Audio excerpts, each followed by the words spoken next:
भारत ने ट्रंप को अब एक डबल झटका दिया है।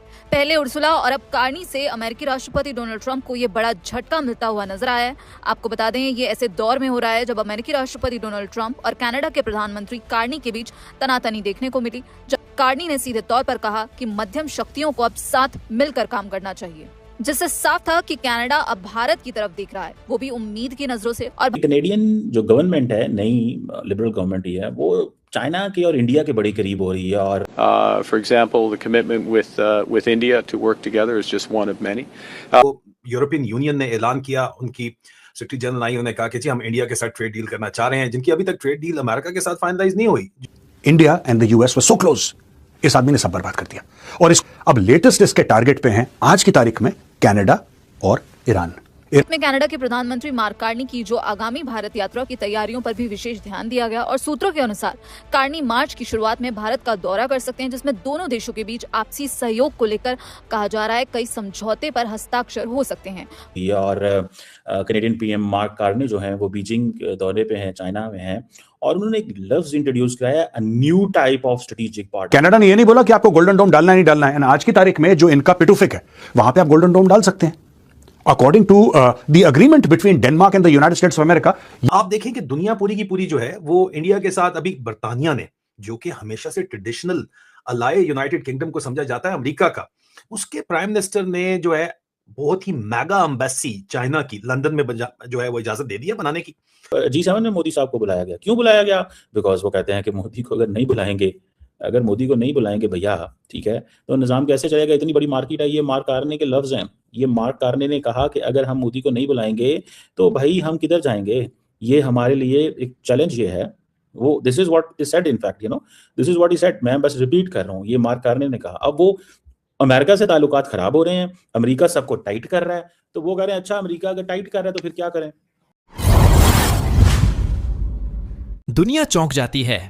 ठीक वैसा ही कुछ इस समय ग्लोबल पॉलिटिक्स में हो रहा है। हाल ही में कनाडा के प्रधानमंत्री ने चाइना का दौरा किया, लेकिन असली संकेत कहीं और का है। मार्च में इंडिया आने के संकेत लगभग तय माने जा रहे हैं, और यही बात कई ग्लोबल पावर्स को अनकंफर्टेबल कर रही है।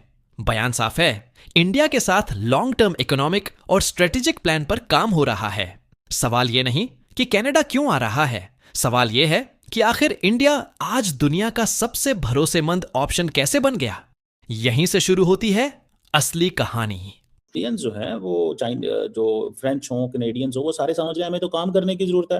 अमेरिका भी हम कैसे एतबार करें? वो जो ग्रीनलैंड के ऊपर उसने वो कह रहा है जी ये मुझे दो, नहीं तो चाइना और अमेरिका रशिया के ऊपर कब्जा कर लेंगे, ये मुझे चाहिए। मैं उसको देख रहा था, वो क्या नाम है, जो ग्रीनलैंड के फॉरेन मिनिस्टर, वो कह रहे थे पिछले 12 साल से कभी कोई कनाडा की जो गवर्नमेंट लीडरशिप है, चाइनीज कोई शिप जो है, मिलिट्री शिप हमारे पास नहीं आया। तो ये किन बुनियादों पे कह रहे हैं?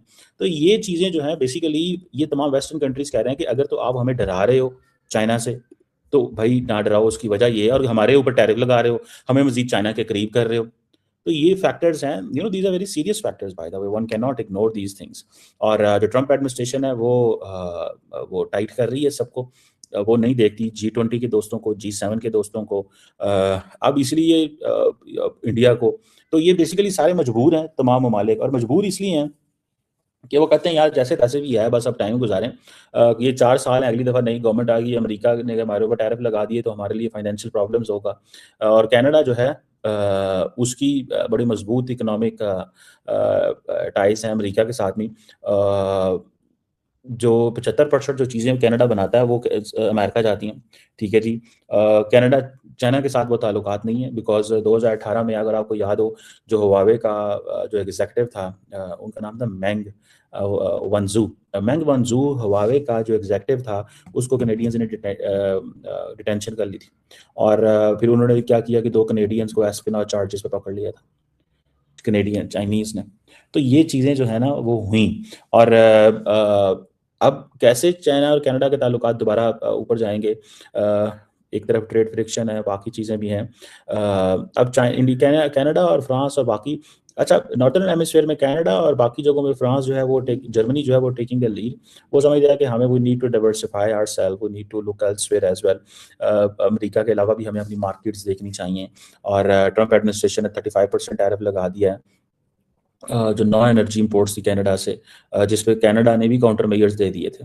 अब वो 4 दिन के लिए आए हुए हैं, तो 4 दिन के लिए अगर वो आए हैं तो इट मीन्स के दे हैव अ व्यू कि भाई आप हमें इस सेंस में। अब कैसे देखते हैं ये, क्या करते हैं, दिस इज सिग्निफिकेंट। अब जो कैनेडियन लीडर्स हैं, वो मेरा ख्याल है कि ये पिछले 10 सालों में, 8-9 सालों में ये एक पहला कनाडा का विजिट है। तो बेसिकली तो कनाडा ने अपनी पॉलिसी रिगार्डिंग चाइना जो है वो अमेरिका के कहने पे रखी है ऐसे, और इंडिया भी ऐसे रखी। तो जब अमेरिका से ताल्लुकात अच्छे नहीं हैं तो फिर किस डायरेक्शन में जाना है, ठीक है ना जी। तो वो कह रहे हैं कि नो दीज आर हमारे लिए क्राइसिस पैदा हो गए हैं बड़े पैमाने के ऊपर, और अब कैसे इन चीज़ों को करना है, कैसे बनाना है। और फिर चाइना का भी ये है कि वहाँ पे एक ब्यूरोक्रेटिक सिस्टम है, और वो इस चीज़ को वैल्यू देता है कि रेसिप्रोकल प्रोटोकॉल जो है ना, अगर जो हमारे साथ करोगे हम तुम्हारे साथ वैसे ही चलेंगे। कनाडा क्या बोल रहा है? कनाडा बोल रहा है कि यार ये सॉवरेन इलाका है किसी और देश का, आप इसके ऊपर कब्जा कैसे कर सकते हो? भाई यही लॉजिक तो आप इस्तेमाल कर रहे हो ना फॉर पुतिन। जब पुतिन कहता है कि मैं यूक्रेन पे चढ़ दौड़ूंगा, जब पुतिन कहता है कि मुझे पूरा यूक्रेन चाहिए, कम से कम डॉनबास का पूरा इलाका दे दो, 20% यूक्रेन दे दो, तब तो आप कहते हैं विलेन है, गंदा आदमी है यार। ये कैसे किसी दूसरे सॉवरेन देश पे हमला कर सकता है? तब पुतिन गंदा हो गया। जब डोनाल्ड ट्रंप कह रहा है यहां पे कि साहब हमें पूरा ग्रीनलैंड चाहिए, हम कब्जा कर लेंगे इसके ऊपर, फिर ये मना कर रहा है, कह रहा है कि ये तो गलत चीज। तो यार देखो ना, सुनो, there has to be some sort of you have to be even handed somewhere. अब ये देखिए, ग्रीनलैंड ने कभी मना नहीं करा, डेनमार्क ने कभी मना नहीं करा। डेनमार्क कह रहा है यार तुम्हें जितने बेसिस बनाने हैं बनाओ, तुम्हें अपना गोल्डन डोम बनाना है तुम बनाओ। ये कह रहा है नहीं, सिर्फ गोल्डन डोम नहीं बनाना, मैंने पूरा का पूरा ये ग्रीनलैंड अपने कब्जे में कर लेना है। इसने मैप जारी कर दिया। That is why people are getting cheesed off with this guy. The Times of India, no such number exists, Iran debunks Donald Trump's halted 800 executions claim। Iran के जो टॉप प्रोसिक्यूटर है उनका नाम है मोहम्मद मोवाहेडी। डोनाल्ड ट्रंप ने क्या बोला? Donald Trump ने यह बोला कि 800 ईरानियों को फांसी की सजा मिल चुकी थी। ईरान के कोर्ट्स 800 ईरानियों को फांसी की सजा सुना चुके थे। वो लटकने ही वाले थे कि मैंने प्रेशर डाला। ईरान ने बोला ठीक है ट्रंप साहब, अगर आप कह रहे हैं तो इन 800 को हम फांसी नहीं देंगे। आज की जियोपॉलिटिक्स में पावर सिर्फ मिसाइल से नहीं, मार्केट और ट्रेड रूट से तय होती है, और इंडिया इस गेम को बहुत स्मार्ट तरीके से खेल रहा है। कनाडा का झुकाव इंडिया की तरफ कोई अचानक लिया गया फैसला नहीं है, बल्कि ये बदलते ग्लोबल बैलेंस का संकेत है। चाइना के साथ सीमित बातचीत, यूरोप की कॉशियस अप्रोच और अमेरिका के टैरिफ प्रेशर के बीच इंडिया एक स्टेबल और ग्रोथ ड्रिवन पार्टनर बनकर उभरा है। फ्री ट्रेड एग्रीमेंट्स की लाइन लग चुकी है। न्यूजीलैंड से लेकर यूएई तक स्ट्रेटेजिक पार्टनरशिप्स ऑलरेडी एक्टिव हैं, और यूरोप भी इंडिया को नजरअंदाज नहीं कर पा रहा। ब्रिक्स देशों के साथ कोऑर्डिनेशन, मिडिल ईस्ट में ट्रस्ट और इंडो पैसिफिक में प्रेजेंस, ये सब मिलकर इंडिया को एक इकोनॉमिक हब बना रहे हैं। वहीं दूसरी तरफ कुछ पड़ोसी देश अब पब्लिकली मानने लगे हैं कि डेवलपमेंट और ट्रेड को इग्नोर करने की कीमत उन्हें चुकानी पड़ रही है। सोशल मीडिया पर कंपैरिजंस तेज हैं, डिबेट्स गर्म हैं और नैरेटिव साफ है।